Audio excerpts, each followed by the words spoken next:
I'm Ariel Azor, host of Right This Way, and today I'm going to talk about why I'm a conservative.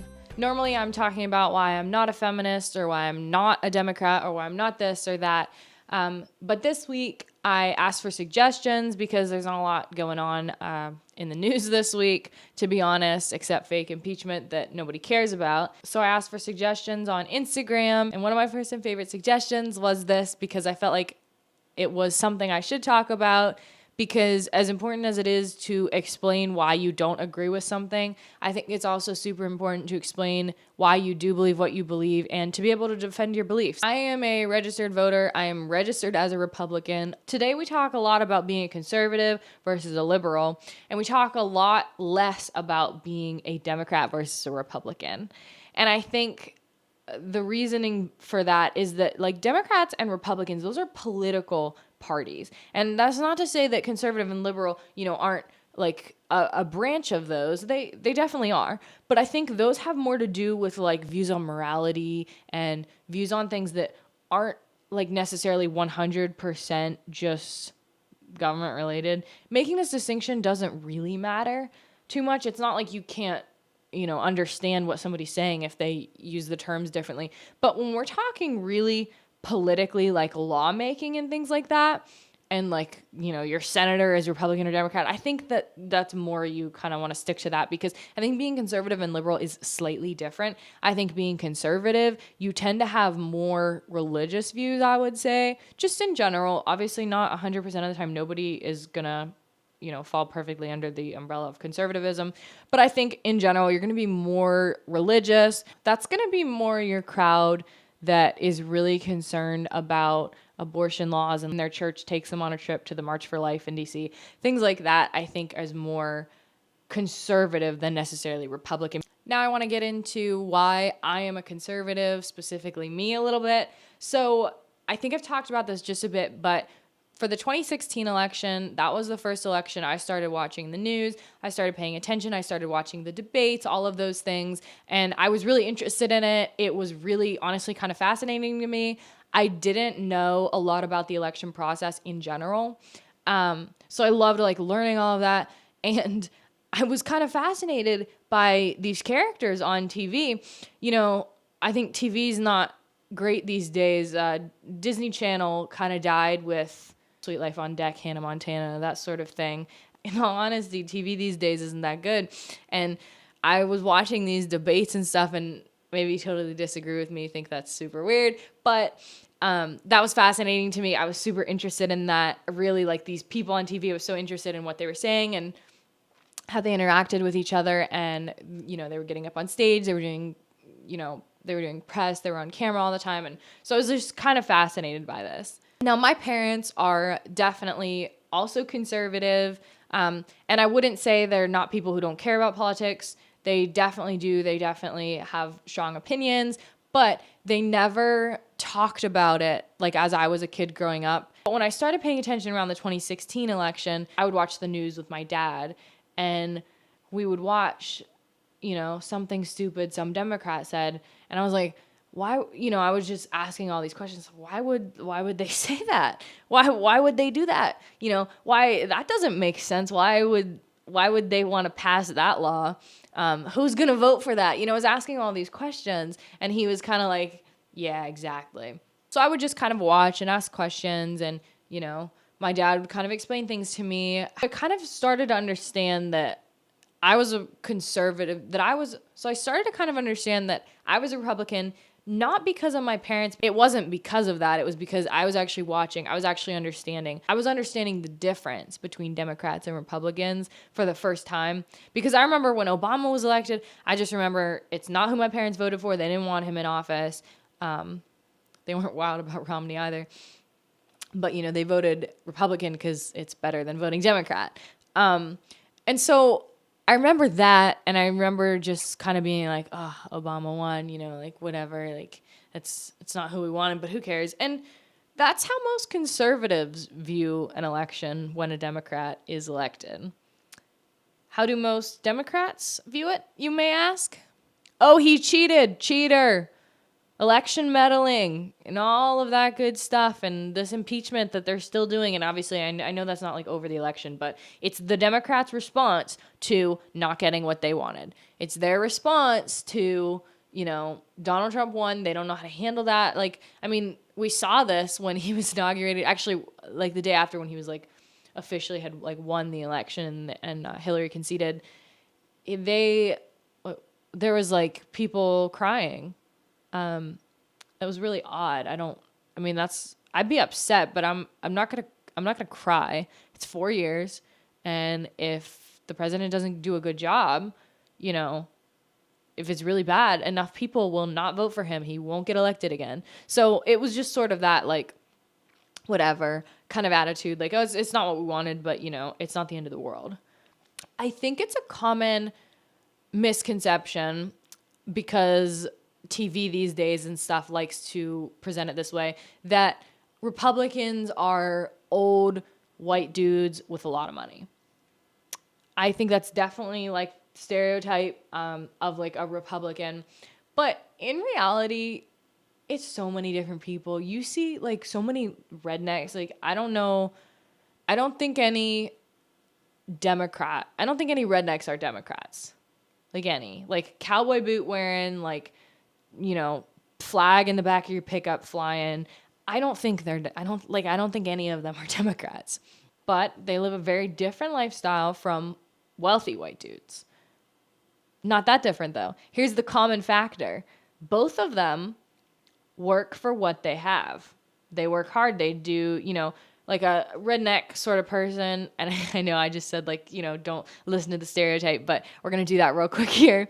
Like a redneck, like typically that's like a blue collar job, but something like it's it's like a 9 to 5, it's construction, it's like jobs working with your hands, but it's a job. It's like not online. It is something like you go out and you get after it day after day, 5 days a week at least. That's that sort of lifestyle that they live. Old rich white dudes that are our Republican stereotype, they actually do the same thing. Not the same job, but they work very hard for what they have. And of course, it's not all about money, but at the end of the day, economically, yeah, it's pretty important. It shapes pretty much every part of your life. And the Republican kind of view on that is, I worked for my money. Why should the government take it from me? I earned it. And it's true. I mean, what's not true about that? But the Democratic response to that is, no, you're greedy. You're so greedy. And the reason, we're going to get back to our Republican stereotype here, the reason they use the rich white old dude as their Republican stereotype is because they reflect that. They can say, you didn't work for that. You don't need all that money. You're so greedy. Or, they can say, you didn't work for that. You inherited it. Or you just don't need all that money. Maybe you did work for it, but you don't need it. You're so greedy. That's so greedy. You're dripping in wealth. You have so much money. That's their response. But they don't know how to respond to our other stereotype here, our Republican rednecks. They don't know how to respond to that because they don't live a lavish lifestyle dripping in money and, parties and champagne and nice cars and all of these things. No, they work hard. They don't live that lifestyle. And obviously they don't make as much money, but they go out and make their money in a very similar way. They actually make it for themselves and work hard and earn it. Shouldn't be that hard. But the Democrats are always so concerned about other people, and that's fantastic. It's great to be compassionate. It is great to be concerned about other people's well-being and to want to take care of other people and help them. That's a great quality. But the Democrats' way of doing it isn't necessarily honest. I think it's very dishonest because it's this Robin Hood idea, and I think that goes a little bit more into socialism, but because those lines are mixing so much nowadays, we're gonna allow a little bit of that into the Democratic Party for today, at least.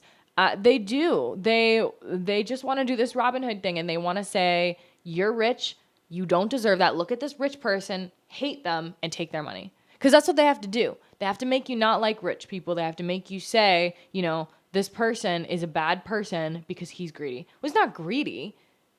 He's super smart with his money. He works super hard. He saves his money, any of those things. But no, they only want you to see this person as greedy and undeserving of their wealth. Why? So they can take it from him with your permission.